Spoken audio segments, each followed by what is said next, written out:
yandık. Meyit kapım azam eseli vaktidir. Meyit kapım azam eseli vaktidir. Mersiyem kılan eseli vaktidir. Mersiyem kılan eseli vaktidir. Şairese boğuldu mesli kumarda. Yine de sıkıldı imene bir kararda. Dünden İlkan kurtusunu sandım arda. 12 tamam tavan meseli vaktidir. 12 tamam tavan meseli vaktidir. Mənə var ki belimdə var tapanca. Rəqiblərimə çaldıraram kamanca. Hazıram sözünə deyim takanca. Davay davan davanın əsil vaktidir. Davay davan davanın esil vaktidir. Bu qarqın eti dişdirin çeynəsin. Aşıq yetim çaşıb qalıb neynəsin. İyniyə qalsa mən vırram iynəsin. Qaqraz mamli vatan əsil vaktidir. Yine deyirsən əzini tutup üstülər. Lezzət eləmək mənə bu cürdə xəstələr. İdayında bərk olur istilər. İdayında bərk olur istilər. Sən Feysal İlanın əsil vaktidir. Sən Feysal İlanın əsil vaktidir.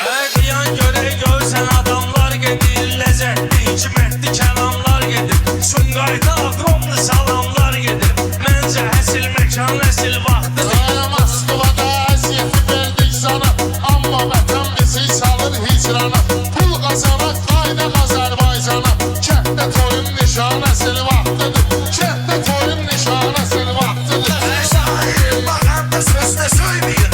Var belə yalan söyləyin, düzünə söyləyin. Sarı isyanın təkcə özünə söyləyin. Nəslinə kim doğanın əsil vaxtıdır. Nəslinə kim doğanın əsil vaxtıdır. Milletin arzusuna yetiləsən. Hop Qarabağ söhbətini bitiləsən. Çərçəni tutub başı yetiləsən. Çıxardısan tumanın əsili vaxtıdır. Çıxardısan tumanın əsili vaxtıdır. Ben istəyəm qılan əsili vaxtıdır. Şeir yazandan danışır bu. Mən üçün Ramazandan danışır bu. Elə ürəklə azandan danışır bu. Altı deşik azan nəsil vaxtıdır. Altı deşik azan nəsil vaxtıdır. Afiyyətin qazan nəsil vaxtıdır. İnsəsəyim gözəliyəm ağla. Ayəti qış günündə tutkadasansın. Ayəti yay günündə tutkadasansın. Meyxana dəryanı loxkadasansın. Sahilə üz limanın əsil vaxtıdır. Altı deşik azan nəsil vaxtıdır. Afiyyətin qazan nəsil vaxtıdır. Altı deşik azan nəsil vaxtıdır. Afiyyətin qazan nəsil vaxtıdır.